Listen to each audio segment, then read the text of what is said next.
Police प्रशासन अगर चौकस हो तो उपद्रव करना तो दूर, उपद्रवी घर से बाहर तक नहीं निकलते। धार की भोजशाला में आज यही हुआ। 9 लेयर की सुरक्षा व्यवस्था देख अफवाह गैंग ने भोजशाला के आसपास फटकने से भी तौबा कर लिया। भाईजान ने नमाज पढ़ने की जिद छोड़ दी और भोजशाला में 23 सालों के बाद सिर्फ पूजा हुई, महाआरती हुई, कहीं कोई अव्यवस्था नहीं। जुमे पर अनहोनी की आशंका को मोहन फोर्स के सिंघम ने कायदे से हैंडल किया।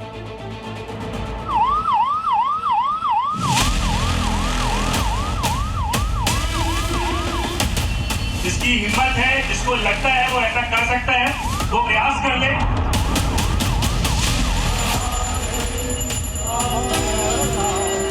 सनातनी जयघोष गूंज रहा है।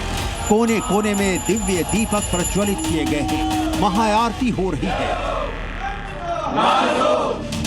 हजारों भक्त अपने आराध्य के सामने सदियों की मन्नत पूरी होने के बाद खुशी मना रहे हैं। धार ही नहीं, पूरे देश के हिंदुओं के लिए ये अविस्मरणीय पल है। 23 सालों से हर शुक्रवार यानी जुमे को भोजशाला में नमाज होती थी, जहां बड़ी संख्या में मुस्लिम समुदाय के लोग शामिल होते थे। लेकिन आज वक्त और हालात दोनों बदल गए।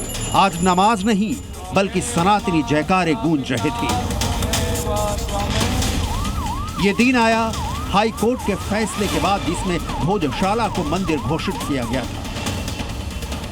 लेकिन इसके बाद भी कई भाईजान शुक्रवार को नमाज पढ़ने की जिद पर अड़े थे, जिनकी जिद को तोड़ने के लिए एसपी ने ऐसी वार्निंग दी कि किसी उपद्रव की मंशा वालों के इरादे पर पानी फिर गया।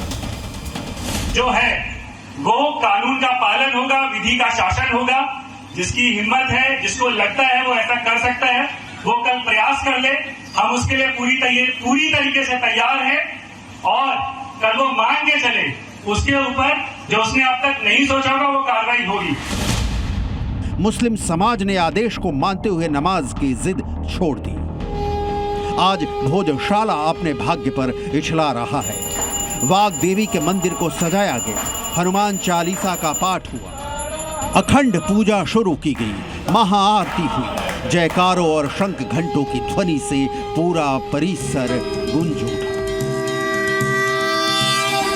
पूजन के लिए पहुंच गए हैं। ये भोजशाला कैंपस है। इस वक्त अंदर की तस्वीरें मेरे सहयोगी रजत दुबे आपको दिखा रहे हैं। छोटे बड़े सब नजर आ रहे हैं। तैयार है पूजन के लिए? पूरी तरह से तैयार में है और सभी जोश में है। सरस्वती माता की बच्चा बच्चा करे पुकार, बाकी वापसी हो इस बार। अखंड पूजा में विघ्न न पड़े, लिहाजा भोजशाला और आसपास के एरिया में घनघोर सुरक्षा व्यवस्था का इंतजाम किया गया था। पूरे शहर में हाई अलर्ट घोषित किया गया। 2200 से ज्यादा पुलिसकर्मी, जिसमें local police, CRPF, special armed forces और आरएफ शामिल है, की तैनाती की गई। भोजशाला परिसर के आसपास मल्टी लेयर बैरिकेडिंग और सुरक्षा घेरा बनाया गया। ड्रोन और सीसीटीवी कैमरों से मॉनिटरिंग की गई। वज्रवाहन तैनात किए गए थे। संवेदनशील इलाकों, मुस्लिम बहुल क्षेत्रों और प्रमुख चौराहों पर खास नजर रखी गई।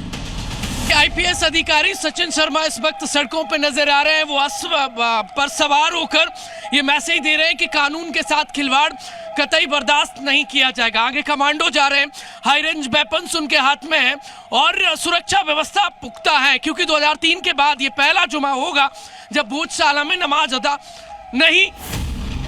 पुलिस ने नमाज वाले मंसूबों को कामयाब नहीं होने दिया। भोजशाला में अफवाहबाजों के हौसले पस्त हो गए। माहौल बिगाड़ने की साजिश रचने वाले घर से नहीं निकले। भोजशाला में एसपी सचिन शर्मा का दिखा सिंघम अवतार। कभी खुली जीप से अनाउंसमेंट तो कभी घोड़े पर बैठकर पेट्रोलिंग। चुनौती बड़ी थी क्योंकि कुछ अफवाहबाज इस ताक में थे कि किसी भी तरह माहौल को बिगाड़ा जाए। लेकिन मुख्यमंत्री मोहन यादव के प्रशासन और धार पुलिस ने सुरक्षा की ऐसी 9 लेयर दीवार खड़ी कर दी कि परिंदा भी पर ना मार सके। जो लोग हैं, जो खासकर सोशल मीडिया या मीडिया के माध्यम से माननीय उच्च न्यायालय के निर्णय का गलत अनुवाद कर रहे हैं, गलत इंटरप्रिटेशन कर रहे हैं, मैं उनको आखिरी बार समझाइश देने आया हूं। अब तक का समय उनका था, अब तक मतलब गुरुवार की शाम का जो ये समय है वो उन तक का था। अब जो है वो कानून का पालन होगा, विधि का शासन होगा और कल वो मान के चले, उसके ऊपर जो उसने अब तक नहीं सोचा होगा वो कार्रवाई होगी। अब मुस्लिम समुदाय इंदौर हाईकोर्ट के भोजशाला को हिंदू मंदिर घोषित करने के फैसले के खिलाफ सुप्रीम कोर्ट जाने की तैयारी कर रहा है। देश की सबसे बड़ी अदालत क्या फैसला सुनाती है, इसका इंतजार है। बिहार से प्रमोद शर्मा के साथ ब्यूरो रिपोर्ट, जी मीडिया।